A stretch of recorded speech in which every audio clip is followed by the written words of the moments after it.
it's Christy. Welcome back to my channel and welcome to day 10 of my 2022 holiday card series. Today I'm going to be making a card using Hello Bluebird's Penguins on Ice. So I've stamped those images out on Spectrum Noir Ultra Smooth Premium White cardstock with Lawn Fawn Jet Black ink, and I'll be coloring with my Copic markers. So I think any of the gray families of Copic markers that you might have are going to look great for these penguins. I decided to go with the neutral grays today. They have a bit of a cooler tone to them. They're not quite as cool as the cool grays, which I actually prefer to use for inanimate objects. I like to have a little bit of a warmer color for living creatures. So I think these neutral grays are a nice balance. They have that cool leaning tone, but there's a little bit of warmth to them that makes it look like something that is alive. So I'm using N3, N5, and N7 for these guys. I didn't want to go too dark. You could definitely take out the N3 and add in the N9 if you wanted them to look more black.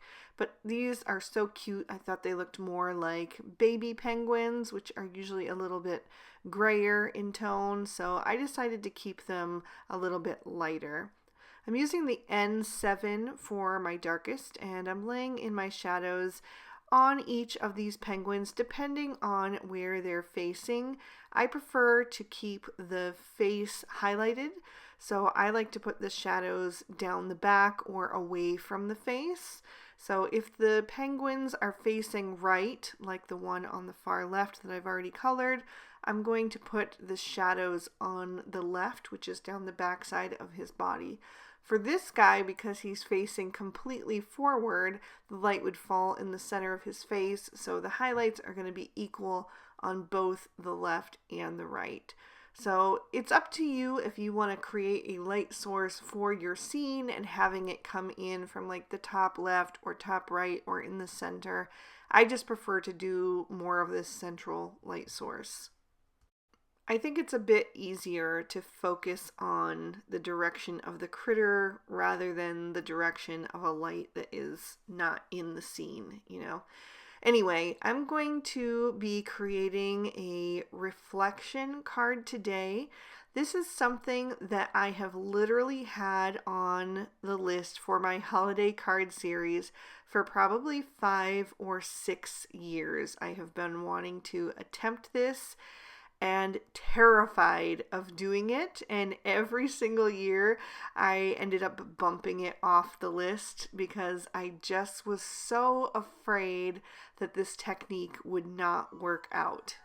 So I did not practice it ahead of time at all. I wanted to show you guys exactly what my first attempts look like, and that is going to be the final card. So you may have seen it from the thumbnail of this video, but yeah, I'm going to show you guys exactly how it went, and we're going to learn it together if you haven't tried it yourself.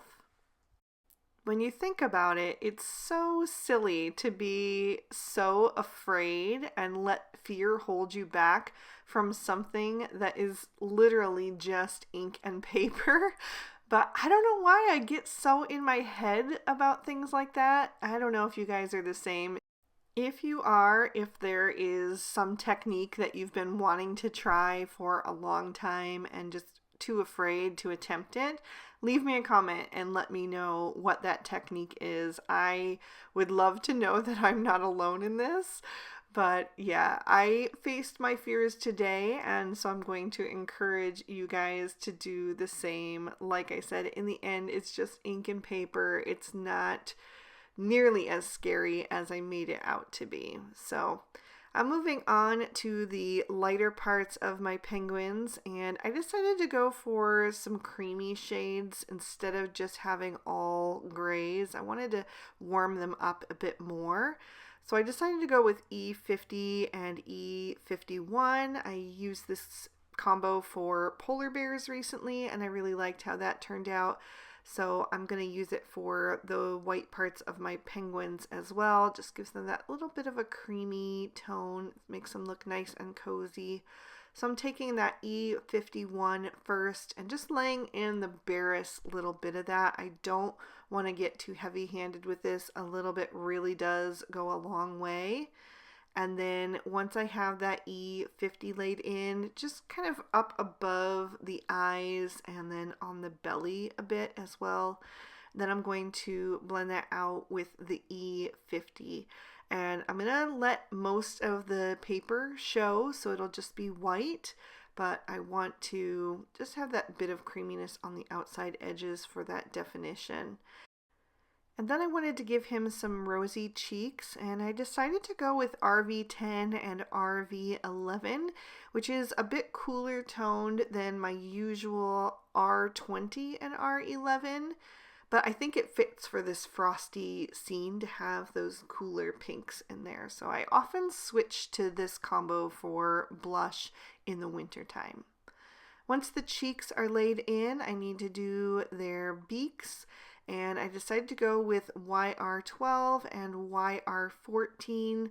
They're pretty small, so I just used the 2 shades on that. Starting with the YR14 for the darkest and then blending out with the YR12. 2 of these guys are skating and 2 of them have their little feet showing. So for their feet, I decided to use the same shades, but because there was more space, especially on this one that has like his foot extended, I did decide to darken it up with a little bit of YR18 at the bases, and then I blended that out with the YR14, and then I'll use the YR12 for the highlight. Penguins are a good image to color for a technique card like this where you're really nervous because they're quick and easy to color. So I'm going to use BG10 to add a little bit of shading to the ice skates so they look white. And then I'm going to start coloring in their accessory images, and I kind of went back and forth on what to do, but I decided to go with like traditional Christmas colors in a bit more of a pastel tone. So for the first guy's scarf, I'm going to use R22, R24, and R29. So not exactly pastel, but I'm definitely not using like deep, rich shades. I'm using more bright tones. And then you'll see that I'm going to do some more pastel shades as I continue. So I use the R29 for the shadows, blend it out with the R24 for the mid-tone, and then I'm using that lighter R22 at the ends. And then I wanted to lighten that up a bit, so I took away the R29 and added in the R20, and I'm going to do the next little guy's scarf. So I'm going to do 2 in this like pinkish salmony red combo, and then I'll do 2 in like a green combo. So I started with the R24 for this one, blended out with the R22 for the mid-tone, and then use the R20 for the highlight. And I am going to add a bit of detail into some of these, not all, but I just wanted to make some of them stand out a little bit more, so I'll get to that later on. For the lighter green combo, I'm going to use G quadruple 0, G00, and G02. I'm going to do the guy way over on the right hand side, starting with the G02, blending out with the G00, and then using the G quadruple 0 for the highlight. That G quadruple 0 is super, super light. I did go over that with a second layer just because it was so pale. That'll help beef up the saturation just a bit so it's a bit more visible. And then for the second guy, I'm going to do a darker combo, the second green scarf, I guess. So I'm going to keep the G02, add in the G03 and the G07. So I started with the G07 and then blended out with the G03. And then I'm going to use the G02 for the highlight on this guy. And at first it looked darker than the G03, so I had to make sure I was using the correct marker, but I was. But the Copics, they look a little bit different as they dry back. I am going to do a second layer on this guy as well, just to increase that depth and saturation. And then I'm going to take a black Sakura Jelly Roll pen. I'm going to go over the eyes of my two penguins that have their eyes open. So the guy on the right and the guy on the left. Just makes them nice and bright and shiny. Also gives them just the slightest bit of raised texture. And then I'm going to take a white gel pen, like I said, and add some little details to two more of these scarves. So on the lighter of the pinkish salmon color, I'm going to add some tiny little stripes, just doing some careful little lines in that space and trying not to go over the black outline so that it kind of fits inside the frame of that image. And then for the green scarf, I decided to do some polka dots. So it's just really easy. Just do some little circle scribble marks and kind of space them out so that you can, you know, see all the green in between and it doesn't get overwhelming in the pattern. And then I'm going to trim these images out with their matching dies. So on to the reflection part. First thing I'm going to do is die cut the ice skating pond horizontal scene from Hello Bluebird out of some Spectrum Noir Ultra Smooth Premium White cardstock, same cardstock that I used for my images. I'm taping that in place and then running it through my die cutting machine. And then I'm taking a piece of acetate and popping that in my Misty. I'm going to lay out the image that I want to do the reflection of, and then I'm going to ink that up with my jet black ink, which is the same ink I also used for my images. I'm going to ink that acetate up carefully, and then I'm going to take that image and set it aside for just a second, line up the piece that I want to be my ice skating pond, take the image that is going to be the actual image and then put the reflection underneath it, press that down into place, and then lift up that acetate. Now, it's not a perfect image, but that's okay because it's only supposed to be a reflection. It's not a double of the image. So here I'm doing penguin number 2. And then I'm just repeating the process, popping that ice skating pond into the Misty, lining up my images once again so I know that I'm going to get perfect placement in the final card, taking that piece of acetate, flipping it over, and then pressing it into place upside down so I get that image. Again, you can see it's not perfect, but that's fine. That actually adds to the look of the reflection. So I'm going to do the third little guy. The fourth little guy is actually not going to be standing on the ice, so he's not going to get a reflection. So I am going to do that one more time. Line up all my characters to make sure that I have perfect placement.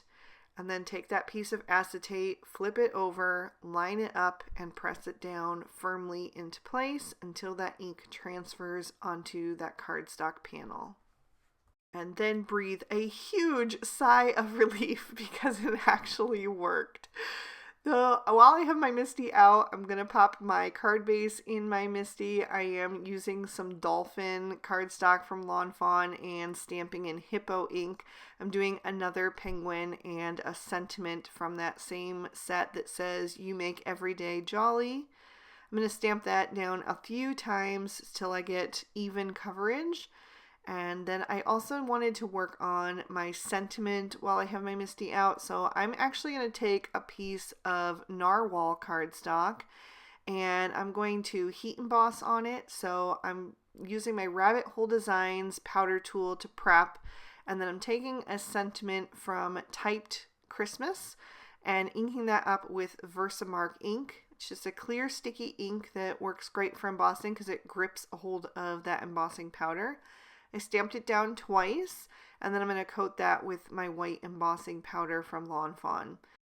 I'm going to tap off any excess, and then I'm going to heat my heat gun off to the side for about 30 seconds before I bring it to the cardstock. I do it from the back first and then the front to minimize warping, and just heat that up until that embossing powder melts and turns nice and bright white.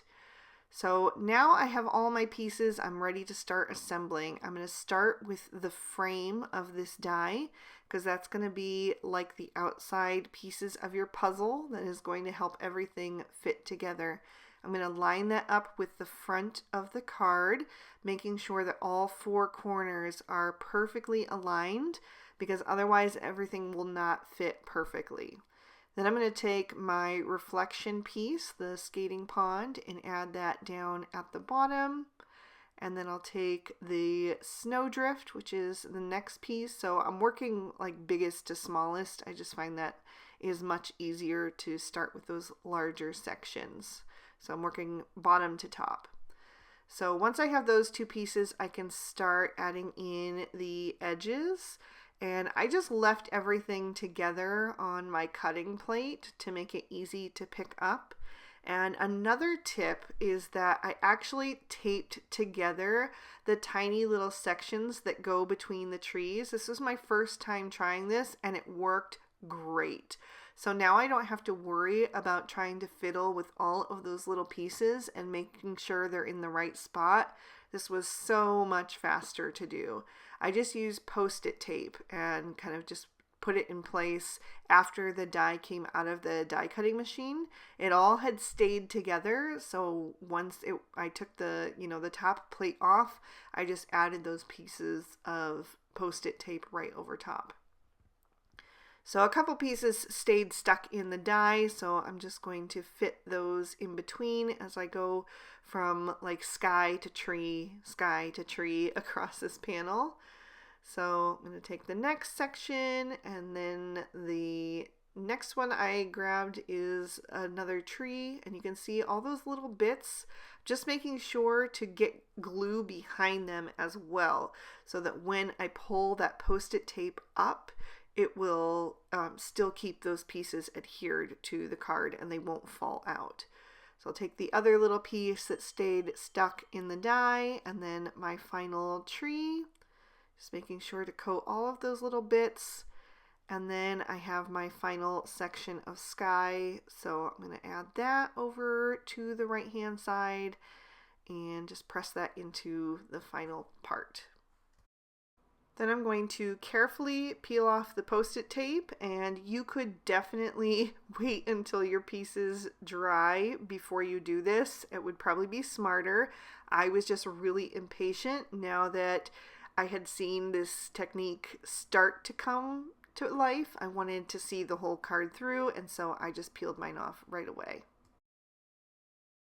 So now that I've got my scene together, I am ready to color in this background, and I'm going to do the whole background in Copics once again.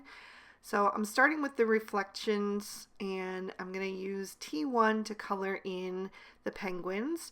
I'm going to do very simple coloring for the reflections because they are not the focus, even though they do draw your eye because it is a cool technique.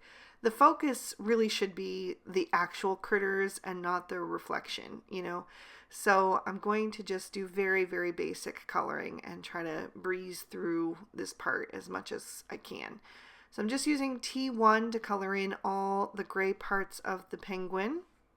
You could go a little darker if you want to, but I feel like the lighter colors really help it look like that mirrored image.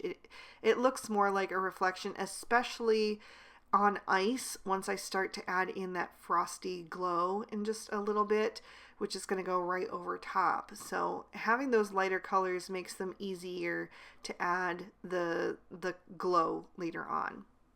So for the cream colors, I'm just going to go with the E50 and add the barest little bit of that wherever the reflection, warrants it from like the reverse of the actual image. And because I wanted that to be super soft, I am going to take my colorless blender and go over the edge of that and kind of knock it back a little bit more even. If I had had a lighter shade, I would have used that instead, but I just didn't have one. So then I'm going to use a tiny bit of BG10 for the ice skates. I really didn't need that because, like I said, I'm going to add the frosty glow over top, but I went ahead and did it just in case. I used YR12 for the beak and feet and then realized it was a bit too dark, so I used YR00 instead. I probably would have just used YR00 if I hadn't already used the other one. So I don't get confused about which scarf should be what color, I'm going to take the actual image and place it where it's going to go eventually so that I can see which shades I need to use. So for this guy, I just used the lightest 2 shades on his scarf. Very minimal shading, like I said. And then I'm going to take the second guy and I'm going to use R11 for that reflection, and there's barely any of it showing, so I'm just using that straight up, no blending. And then for the last guy, I'm using R20 and then blending that out with R11 to make the ends just a little bit softer. And then because the face of the guy on the right was showing, I decided to add the rosy cheek in with the RV11. So now I'm ready to start coloring in the rest of this scene, and I'm going to use BG10 and BG11 for the ice. Starting with BG11, and I'm going to flick that in from the sides, and I'm going to go straight over my critters, right over the reflection images. Because they would have that frosty glow over top, it wouldn't make sense to go around them. So I'm adding in that BG11 first, and then I'm going to take the BG10 and go over parts of the BG11 to pull that color into the lighter shades, and just flick using the side of my marker to get those long strokes so that I get that color blended out smoothly, still leaving a few white spaces in the center of the card for like the reflection of the sky. So once I'm happy with how that is looking, I'm going to move on to the snowbank above. This time I'm just starting with the BG10 and leaving a lot more white space. I'm going to blend out the BG10 with the BG quadruple 0, and then even use a bit of colorless blender if I need to kind of soften that up even further. Then for the trees, I'm going to just stick with my toner grays. So I'm going to use the T1 to kind of give a shadow to the left-hand side of each of the trees, just outlining it a bit. And then I'll do a tiny little shadow on the right-hand side, not quite as thick, just to keep them all kind of in the same way. You could split it up halfway through, especially since there's 4 trees, and you could do the shadows on the left for the left side of the card and the shadows on the right for the right side of the card.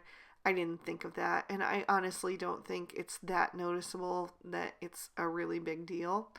So I'm going to finish all 4 trees, just outlining them a little bit, like I said, adding that bit of depth to them and helping them pop off the page.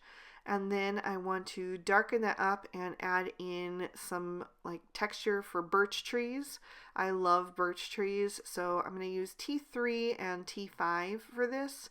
And if you know birch trees, which I'm sure most of you do, they have that papery bark that peels away and leaves like these darker gray to black patches underneath.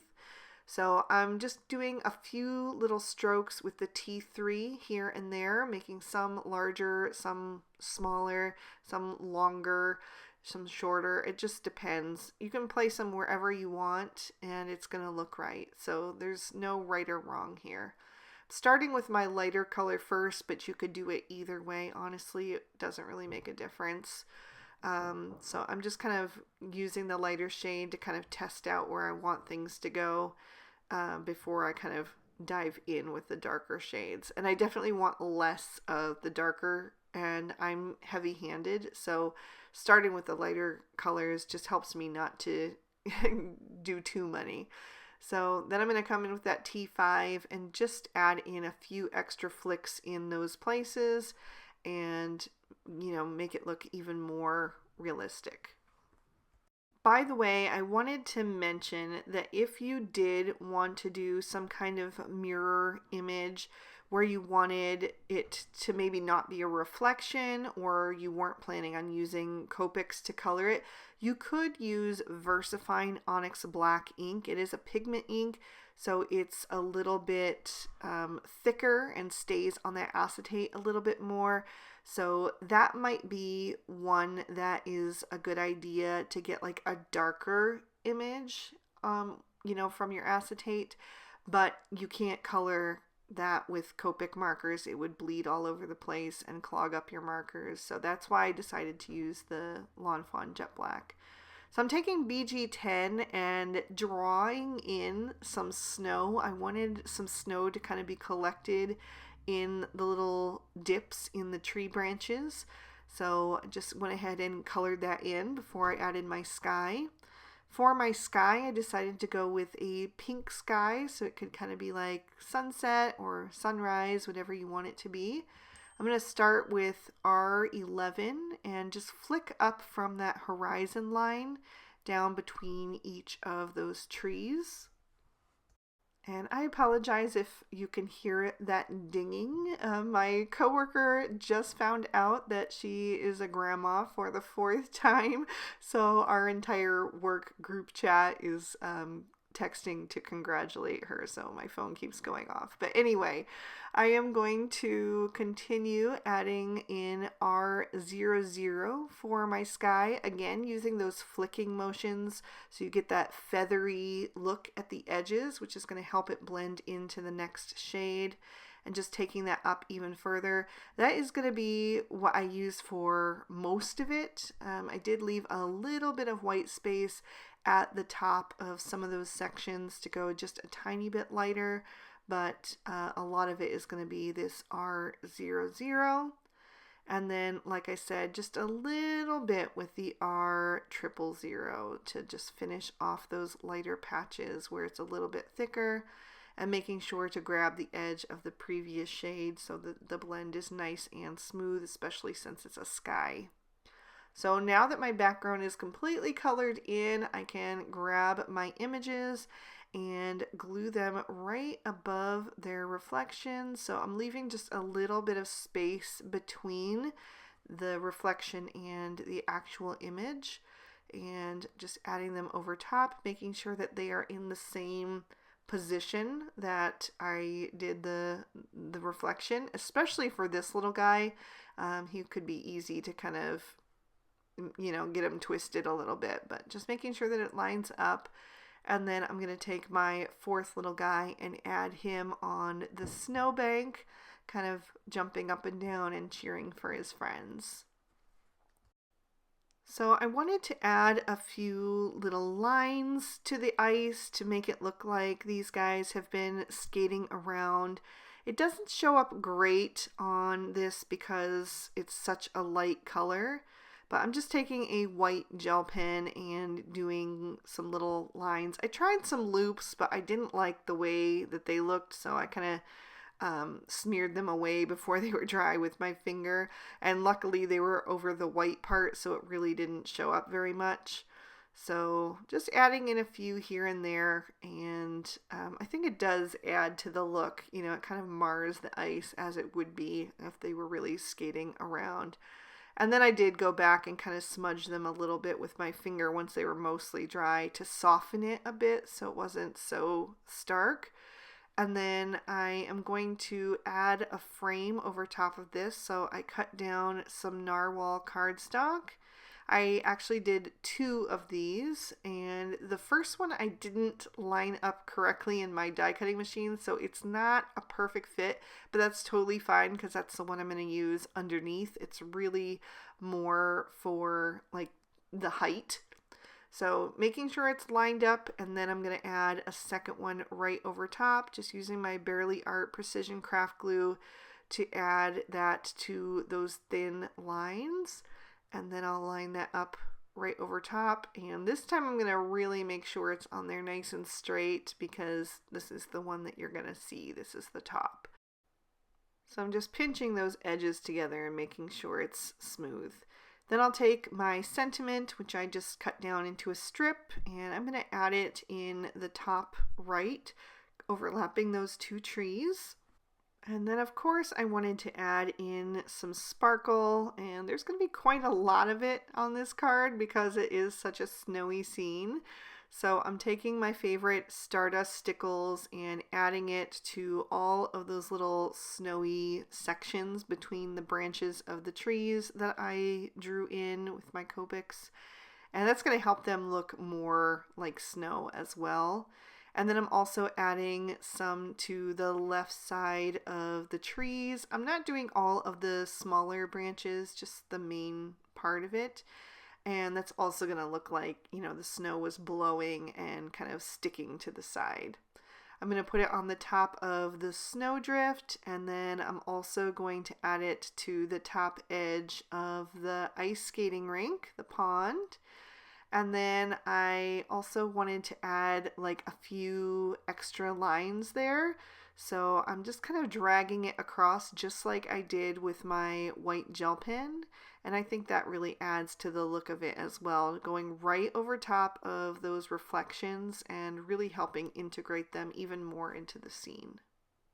So let me lift that up to the camera so you can see all of the detail and sparkle and give you another peek at the inside.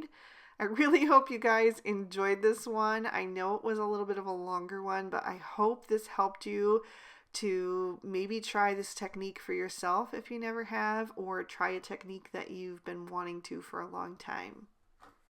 If you enjoyed it, hit that like button and leave me a comment down below. Make sure that you're subscribed and have your notifications turned on. All of the products I use will be listed and linked down below. And here is day 10 of the previous 2 years of holiday card series if you'd like to keep watching. Thank you so much for spending your time with me today. I hope you had a good time, and I'll see you soon in another video.